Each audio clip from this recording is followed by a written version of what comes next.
All right, in this video, I'm going to take some time to talk about the myth of the melting pot, especially as it's discussed by Paul in her book, The Myths That Made America. Here, I'm going to be emphasizing some important ideas that come from the first half of the chapter on this myth. Certainly, I won't be covering everything that Paul discusses. All right, so the myth of the melting pot is integrated right into the national imagery.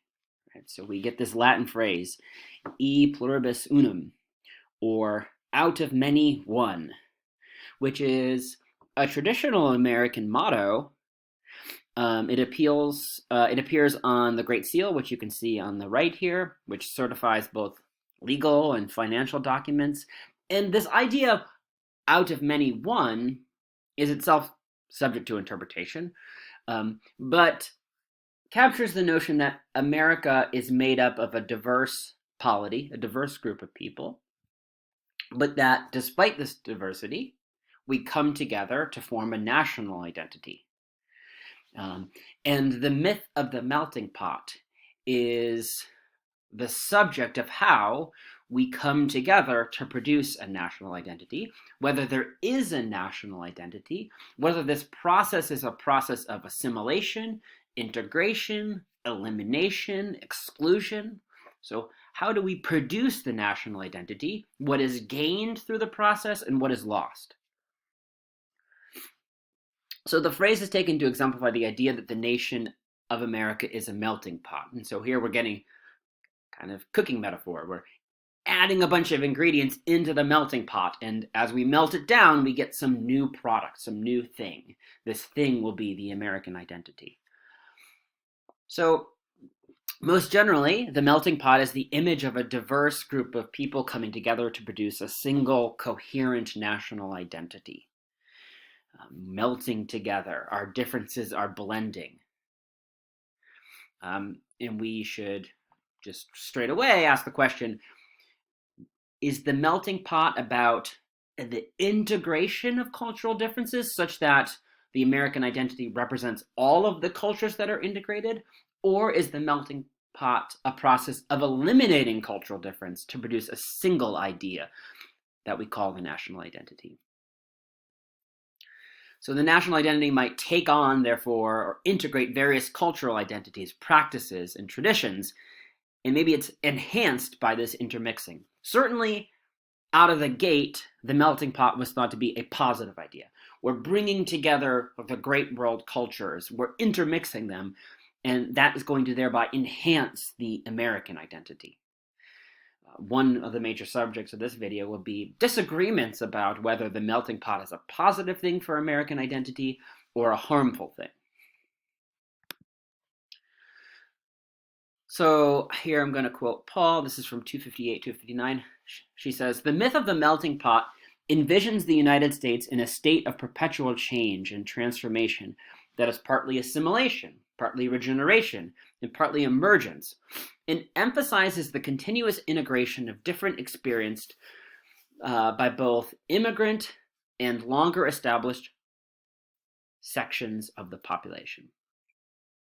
So the melting pot is on this account, a very diverse process. It's a set of distinct processes that come together to make up the melting pot. So assimilation is the first word she uses to describe the process. Assimilation refers to the integration of new traditions and practices into American culture. We assimilate new ideas in, but at the same time, it's about the absorption of traditional American cultural values by immigrants. So coming here is partly a process of assimilation for immigrants. They learn to take on what we might call traditional American values. They assimilate into the population. Maybe that means maybe learning the language or learning important cultural values. Regeneration refers to the reaffirmation of prominent cultural norms that maintain a consistent American identity in light of inevitable change. So as more people come in, as the face of our society changes, regeneration refers to the continued renewal of some specific idea that we have called the American identity, which persists despite the inevitable change. And then emergence. Emergence refers to the production of a new cultural tradition or a set of values that are the direct result of the intermixing of the so-called melting pot. So just as when you make a soup, all of the ingredients come together to produce something which is, let's say, greater than the sum of the parts or greater than the sum of the individual ingredients, so to the melting pot, this idea that from this intermixing of a diverse set of people, we will produce, or a new cultural identity will emerge from the process. So the myth of the melting pot. Paul poses what I think are just some productive questions that you might pause and reflect on here. These are questions about how we conceive of the melting pot. What exactly is the melting pot? Like, for example, who goes into the pot? Who historically went into the pot? Is everyone included? Were there some people who are deliberately excluded? Were there some groups that made up the majority of the ingredients that went into the melting pot? Who stirs it? Who is responsible for the mixing? And what is the mixing involved? Right? So who is directing this process? Who has control over it? What exactly is being melted? So, and what does the melting involve, right? The melting pot, is the melting a merging of different cultural identities into a distinct American idea? Does the melting involve the elimination of traits which maybe some people think are less attractive or advantageous? What is the melting exactly? Is it a merging or is it an eliminating of distinct cultural values? That's an interpretive question. If you've read the chapter, you see that Paul's got a particular view of this. What dominant cultural values and tendencies result from the mixing? So, given that the intermixing occurred roughly around the time of the formation of society, and in particular through the periods of great immigration, what were the dominant cultural values that resulted? And were those dominant cultural values really the result of the intermixing, or were those dominant values enforced upon all people? So did they emerge out of the intermixing, or were they values which were insisted upon by the people stirring the pot? So one of the reasons why this might be thought of as a myth is that the melting pot has historically been thought to be a positive thing. We are a nation of diverse people and we celebrate cultural difference. But this positive connotation might obscure some less desirable aspects of the melting pot. So although the melting pot imagery has a traditionally positive connotation, assimilation has often been achieved through violence and force, and has often led to the destruction of immigrant cultural values rather than their integration. So one of the ways in which this is a myth is that on the one hand, we have a positive idea about the melting pot as being beneficial, but underneath the surface, we see that the melting pot has often entailed the elimination of cultural values, the sloughing off of things that the dominant culture didn't find desirable or attractive. So in order to better understand the myth, Paul's going to categorize phases of discourse or different attitudes or modes of conceptual analysis we can take up as we study the myth. So you could think about the myth and then think about the myth from each of these specific conceptual perspectives. So descriptive. First, the myth is used to provide an empirical description of the actual formation of American society. So the melting pot can be a descriptive tool. It can describe how the nation came together. Various people came here, and various people built the society, and out of that emerged an American identity. That would be a description of how the nation was formed. Okay, next we have normative. Traditionally, the normative analysis of the myth of the melting pot was to ask, well, what are the benefits of immigration? What are the disadvantages? So when we're looking at it from the normative perspective, we're evaluating the actual merits of the myth. Is it really the case that from this intermixing a national identity emerged that we appreciate, that we like, that we value?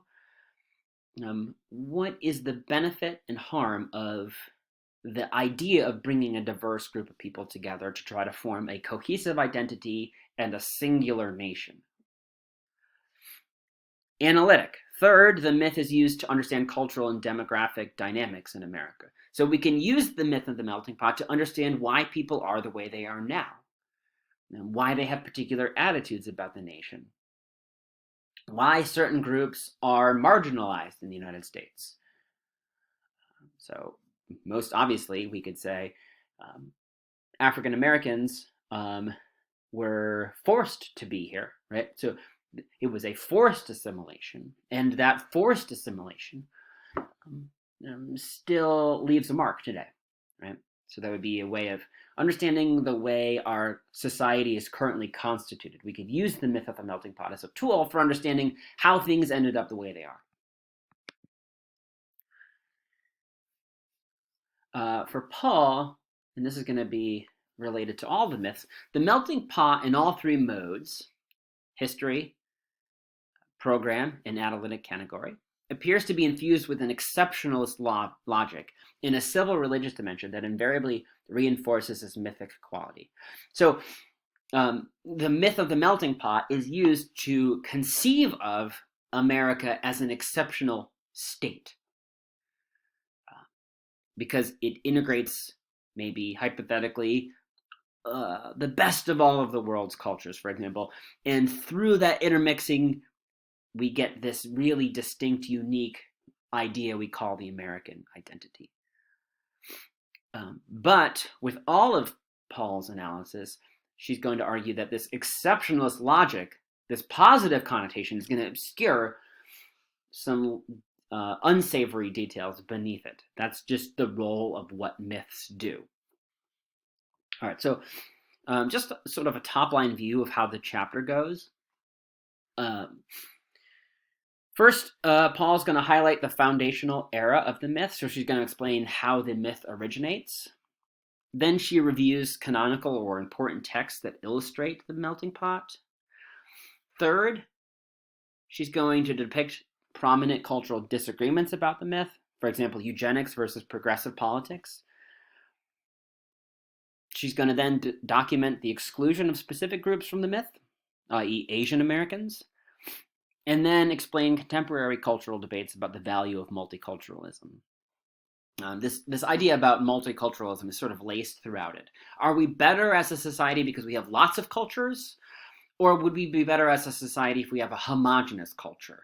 How do we handle the tension between allowing for diversity, allowing for different views, different ways of life, different practices, different moralities on the one hand, with the other goal we have, which is to have a well-functioning, ordered society? All right, let's turn to the origin of the myth. So the term melting pot was first coined by John Hector in his Letters from an American Farmer.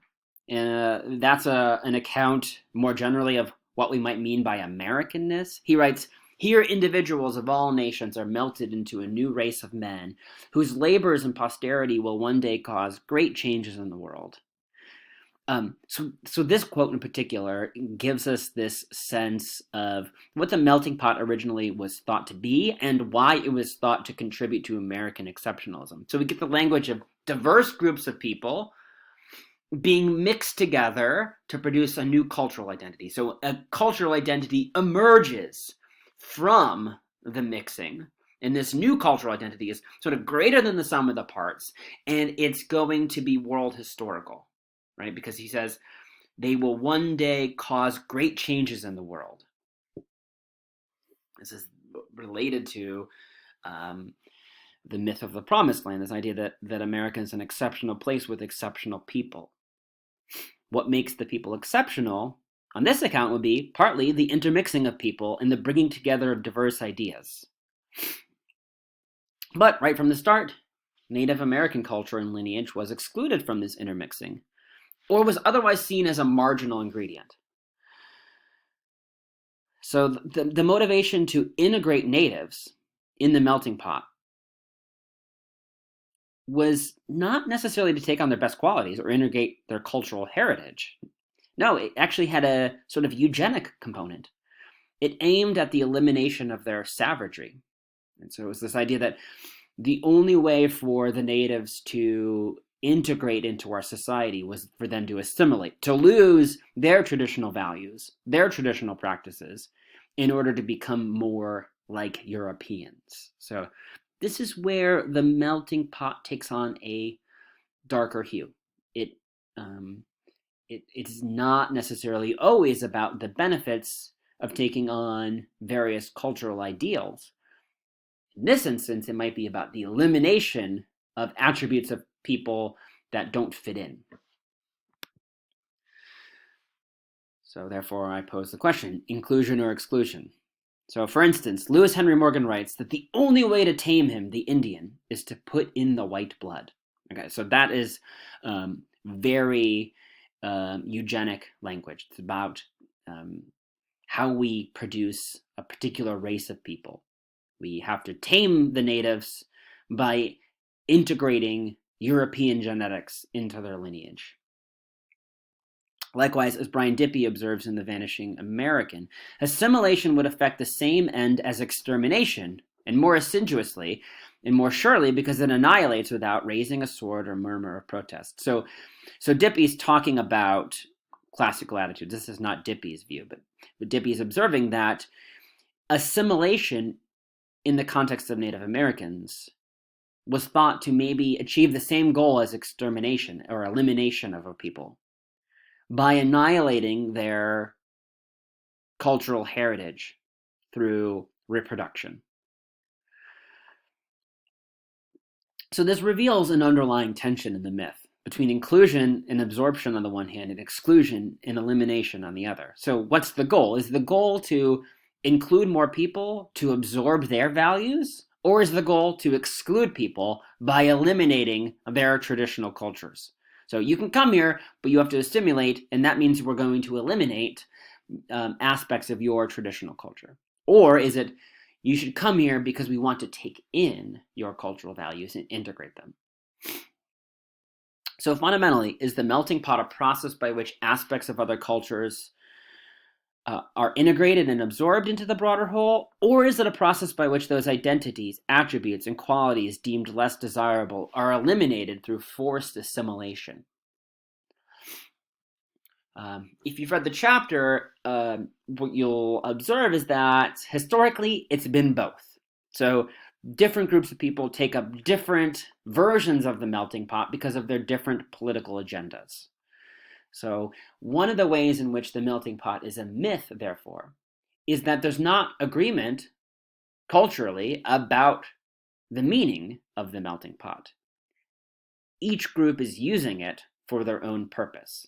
Some people want to integrate more cultures into society because they think diversity is important and useful and beneficial because we can learn from other people, and perhaps we can have a model of a more utopian society where everyone's welcome. And then other people, more conservative, will say, well, if we keep integrating diverse cultures, we're going to lose our national identity because there'll be no distinct group of people in America.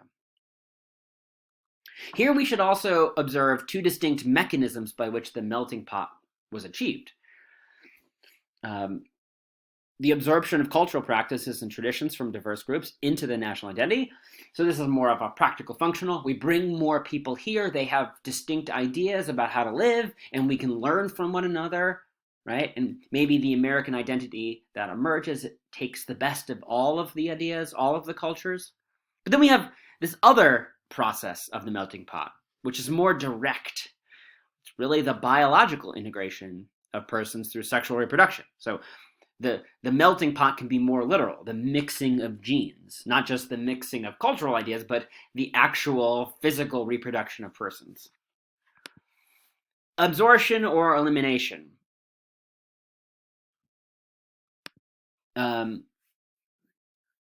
So one of the important ideas here is that we have historically an optimistic view of the melting pot. So as a myth, it has a positive connotation. It's about building an ideal society in which a diverse group of people come together and form a national identity. But over time, this optimistic language is lost and a more pessimistic view is taken on. So with the passing of time, we receive less idealistic treatments of the notion of the melting pot. In particular, the possibility of assimilation is itself questioned. This might be a practical question. Can we really integrate so many different kinds of people, so many different cultures? And then it might be a normative question. Should we integrate so many different people, so many different cultures? What are the downsides of that?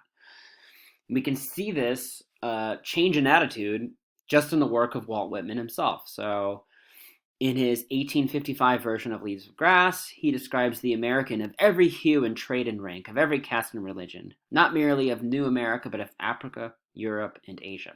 Here, Walt Whitman is described as celebrating the melting pot. We're bringing together people of all kinds, of all trades, of all ranks, of all castes, of all religions.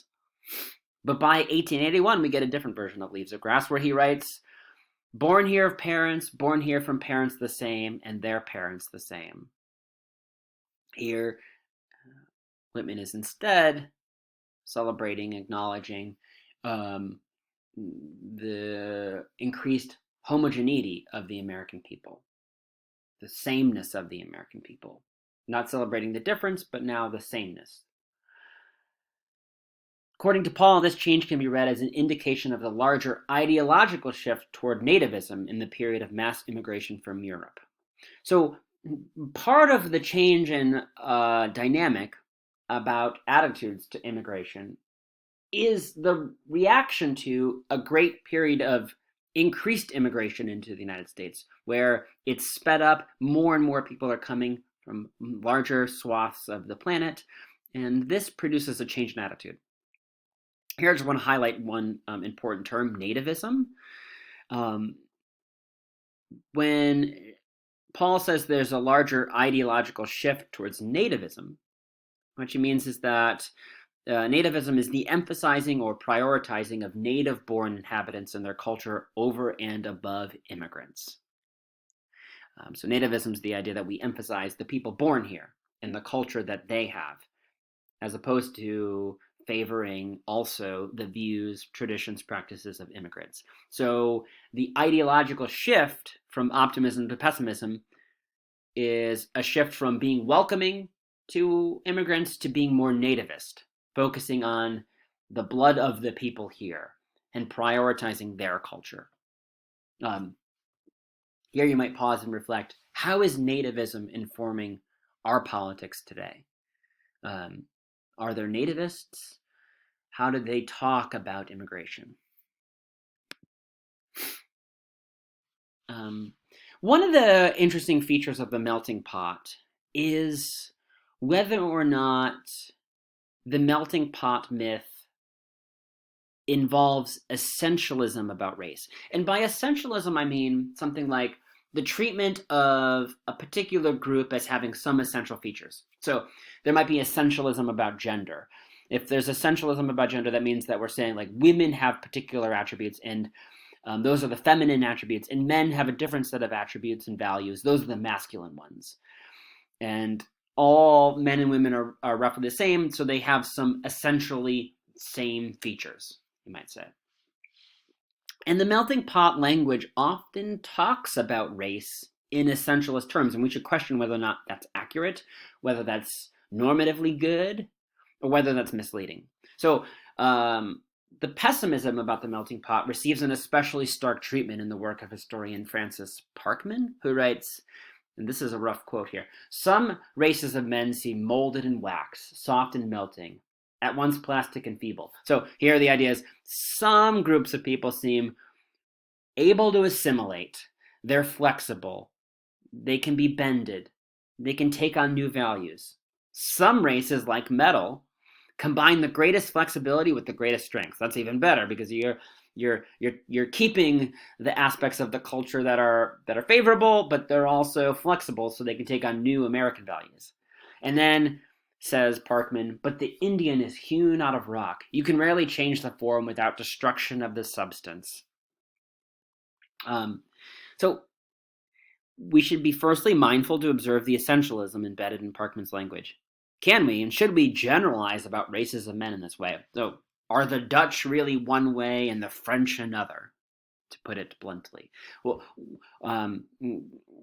is it really the case that we can say an entire group of people has some specific attributes? Are they essential in this way? Or are the French and the Dutch and the Spanish, the Portuguese, are they all sharing common traits such that we can't speak of a group or a race in singular terms?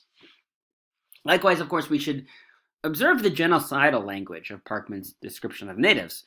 So he says, you can rarely change the form without destruction of the substance. You can rarely change the Indian without destroying him, in other words.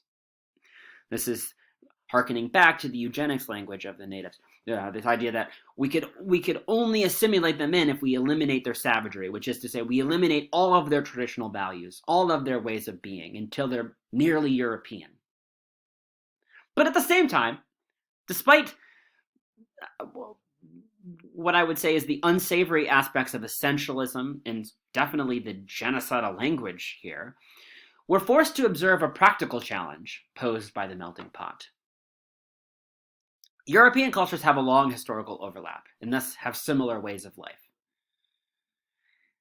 These ways of life more sharply contrast with non-European groups, and in particular the natives of America. In other words, the Europeans had a particular way of living, which was distinct and different than the ways of life of the natives or other tribal groups. How much can we expect for such diverse groups to integrate? There is just a practical limit to how much people can assimilate to one another when their ways of life are sharply different. So the melting pot is also just practically challenged. How much integration is possible when what we're integrating is very different? Different ways of being, different ways of orienting towards the world, different ways of war making, different ways of mourning and grief, of celebration. How much can be integrated? This poses the more general problem of pluralism versus homogeneity. So by pluralism, I mean welcoming different groups of people, celebrating different groups of people, and homogeneity being this idea of similarity or sameness, or seeking a unified culture. So between 1891 and 1920, the United States received more than 18 million immigrants, forcing to the surface questions about the viability of the melting pot. So even if the melting pot was initially a sort of positive aspect of American culture, it was tested. It was forced to be evaluated because we saw such a great upsurge of people. So we were able to intermix some people, but can we intermix 18 million immigrants of different cultures? So this is going to highlight the tension between cultural pluralism and racial and cultural homogeneity.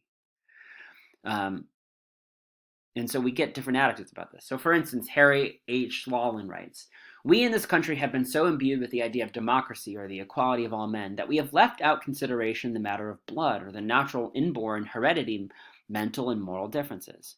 No man who breeds pedigreed plants and animals can afford to neglect this thing, as you know."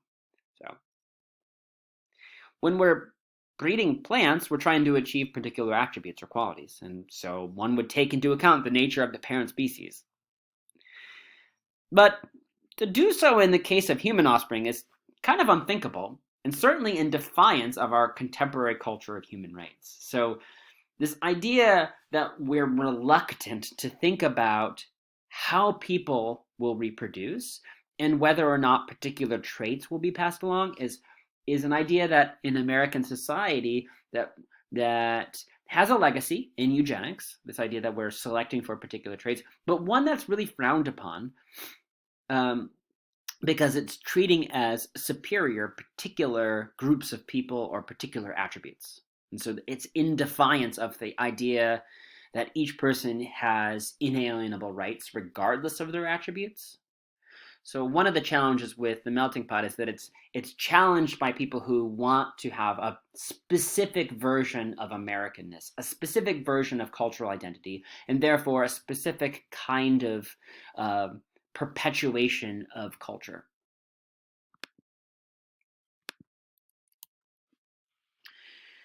So in the United States, we get academic debates centered around the question of the overall goals of immigration policies. So there's distinct camps that solidify around different ideas about immigration. So Paul notes, while liberals criticized the melting pot idea as a model of assimilation that led to homogenization and suggested alternative models geared toward ethno-cultural plurality and diversity, instead, nativists and anti-immigration critics, and specifically eugenists, perceive the melting pot as an imminent threat to American society. So some people viewed the melting pot as a device of homogenization. In that instance, they're critiquing the melting pot. They're saying the melting pot melts away cultural difference to produce an ethnocentric state, a state which is increasingly culturally and racially homogenous. It's eliminating people over time. It's eliminating traditional practices and cultures. Other people on the right, nativists, who were anti-immigrant, saw the melting pot as a device that could be used to eliminate cultural difference because they were trying to produce a specific American identity. So the analysis of the melting pot from the left emphasized how the imagery of intermixing was used to justify the elimination or reduction of cultural diversity through assimilation. Because they thought cultural pluralism was good and desirable, this aspect of the melting pot was lamentable. It was seen as a negative. Assimilation meant elimination of valuable cultural distinctions. However, the analysis on the right emphasized how this intermixing was producing a blurred, watered-down sense of American identity. So for nativists who wanted a pure version of American identity that wasn't watered down, policies of full assimilation, in other words, elimination of all cultural difference, or else exclusion was deemed necessary. So here we get anti-immigration or the requirements of full assimilation. In contemporary American politics, this is reflected in the idea of a person who's first and foremost against immigration into the country, and to the extent that there is immigration, they require full assimilation. So elimination of cultural difference, taking on all of the American cultural values, taking on the English language, for instance. And then, on the other side of the debate, we get the work of, for example, Randolph. These are the distinguishing debates. So Randolph Bourne, who emphasized the importance of cultural difference and cautioned against uniformity, writes, America is already the World Federation in miniature, the continent where, for the first time in history, has been achieved the miracle of hope, the peaceful living side by side, with character substantially preserved, of the most heterogeneous people under the sun. Okay, so what Bourne is describing here is a kind of utopian vision of the melting pot. We bring together lots of different kinds of people. We live peacefully side by side, and we do so without substantially changing each individual culture. So that's why he says, of the most heterogeneous people under the sun. In other words, we're variously culturally distinct. We come from distinct places. We might have different traditions, practices, but nevertheless, we stand side by side under a single national identity. And therefore, we set an example of the viability of cosmopolitanism, the view that all American beings matter equally, and the rights of each person produces obligations for all of us, regardless of nationality. So cosmopolitanism is this idea that if we're going to have world peace, if we're going to have a peaceful future, we need to view all human beings as mattering equally and mattering to each of us equally. So Bourne thought, look, America is setting an example. Here are all these different people coming together with different cultures, practices, ideals, values, and they live peacefully. That can be an example for other societies or for a global society. In this instance, the melting pot was thought to be good. But then we get more negative language from Henry Fairchild. He warns against unrestricted immigration with chilling language. He writes of immigrants, the simple fact is they are alien particles, not assimilated, and therefore wholly different. So this is the idea that people who are immigrating here come from different cultures, and so they're so different that they're actually like aliens to us, and they can't assimilate. They won't be able to because they're wholly different. And we should be suspect of immigration because it's going to water down, eliminate the distinct American identity that we have. So on the one hand, we have the view that we should celebrate cultural difference. We should try to live side by side as a model for how we might have global peace. And on the other hand, we have the view that each nation state should try to achieve cultural homogeneity, which is to say sameness, the elimination of cultural difference, in order to achieve a stable nation.